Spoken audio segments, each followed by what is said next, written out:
मुंबईपासून हाकेच्या अंतरावर कर्नाळा अभयारण्य असणे ही मोठी अभिमानाची गोष्ट आहे. याला कारण रायगड जिल्हा व तेथे असणारे सह्याद्री परिसर.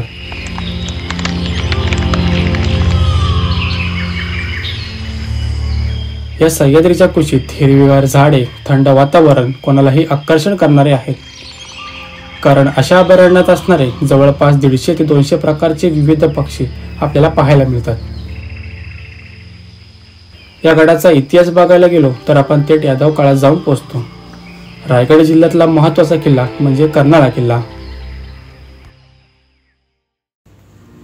कर्नाळा अभयारण्य शिरण्याआधी इथे तुम्हाला तिकीट काढावी लागते.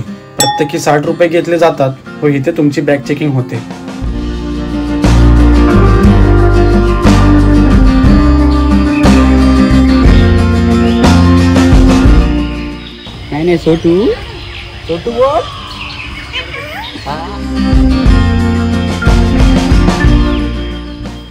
जागोजागी सूचना फलक असल्यामुळे चुकायची शक्यता खूप कमी आहे.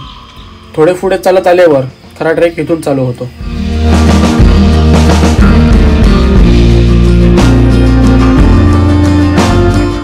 कर्नाळा किल्ल्याचा मार्ग गर्द झाडी झुडप्याने व्यापल्याने भर दुपारी देखील उन्हाचा त्रास जाणवत नाही.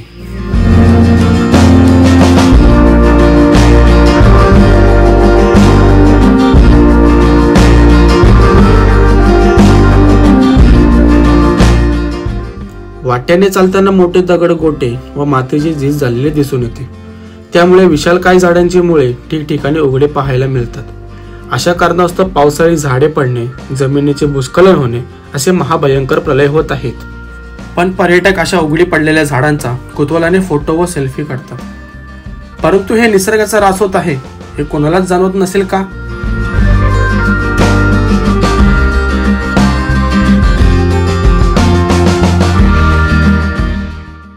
जर कर्नाळा किल्ल्यावर तुम्हाला यायचं असेल तर तुम्ही तुमच्या प्रायव्हेट गाड्याने सुद्धा येऊ शकता.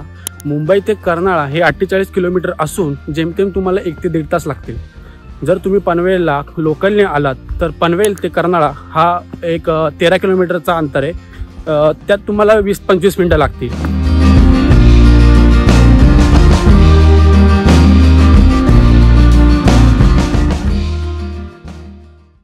तर इथे एक कर्णाई देवीचं मंदिर आहे. सिंहावर आरूढ झालेली माता एक सुबक मूर्ती दिसून येते. मूर्ती आणि मंदिर दोन्ही प्राचीन आहेत.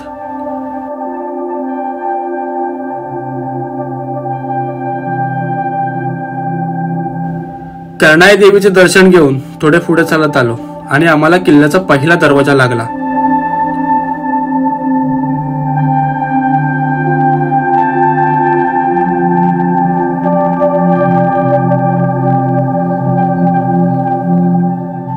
वेगवेगळ्या पक्ष्यांचा आवाज ऐकत ऐकत किल्ल्याच्या दिशेने वाटचाल सुरू केली. किल्ल्याची बरीचशी वाट मळलेली वाट आहे. एका उंचीवर आल्यावर जो नजारा दिसतो तो निव्वळ अप्रतिम.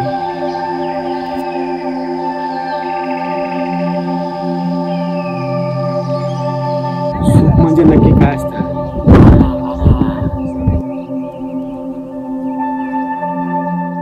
कर्नाळा किल्ल्याची उंची समुद्र सपाटीपासून 450 मीटर असून शिवरायांनी आपल्या उत्तर कोकण मोहिमेत म्हणजे 1657च्या आसपास महाराजांनी हा किल्ला स्वराज्यात सामील करून घेतला आणि पुरंदरच्या तहात परत मुघलांना द्यावा लागला आणि 1670 मध्ये परत स्वराज्यात सामील करून घेतला.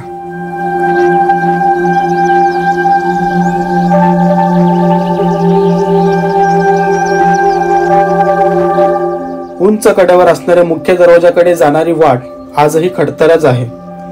वरती जाताना तुम्हाला दोन्ही बाजूने ग्रिल बसवण्यात आली आहे जेणेकरून ही वाट तुमची सुखकर व्हावी.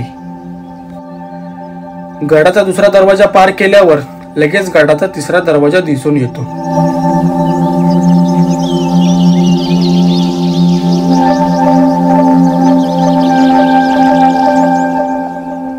या दरवाजाच्या तटबंदीला आपल्याला जंगे दिसून येतात. ही जी आहे ती मारजंगी आहे, म्हणजे हिथून तोफा टाकल्या जायच्या शत्रूवर मारा देण्यासाठी. ही जी आपल्याला छोटी जंगी दिसून येते म्हणजे शत्रू जर आपल्या जवळपास आलास तर हिथून गरम उकळता तेल टाकलं जायचे.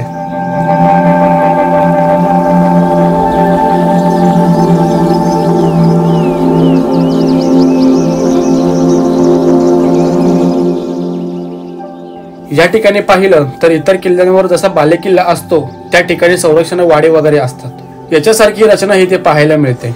हा भाग संरक्षणाच्या दृष्टीने अभेद्य वाटतो किल्ल्याच्या बाकीच्या भागांपेक्षा।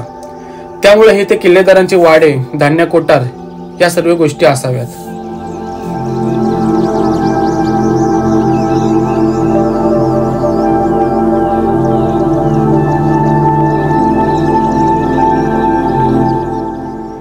या गडाचे वैशिष्ट्य म्हणजे हा सुळका आणि या सुळक्याच्या पोटात खोदलेले भव्य पाण्याच्या टाक्या।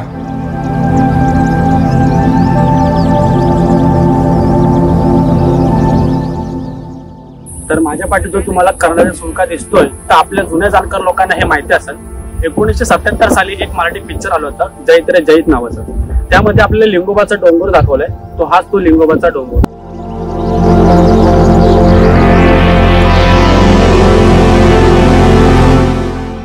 या किल्ल्याचं भौगोलिक स्थान किती महत्वाचं असेल हे या किल्ल्याच्या बांधकामावरून तुम्हाला लक्षात येईल। कारण अनेक राजसत्तांनी याच्यावर ताबा मिळवण्याचा प्रयत्न का केला ते इथे आल्यानंतर लक्षात येईल।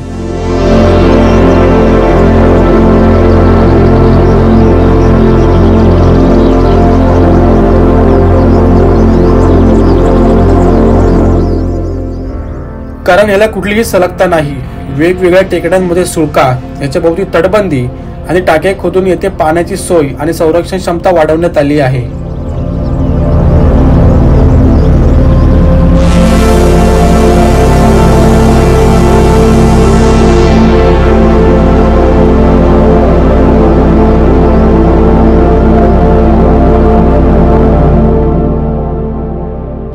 एक अद्भुत भौगोलिक स्थान लाभलेला हा किल्ला आहे।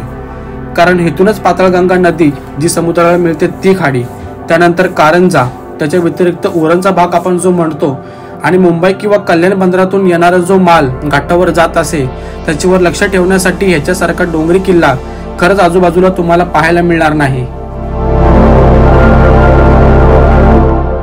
तर जाता जाता एवढं तुम्हाला सांगून जातो की महाराजांचे गड किल्ले हे बघण्याचा नाही तर जगण्याचा विषय आहे। जय शिवराय, रामकृष्ण हरी।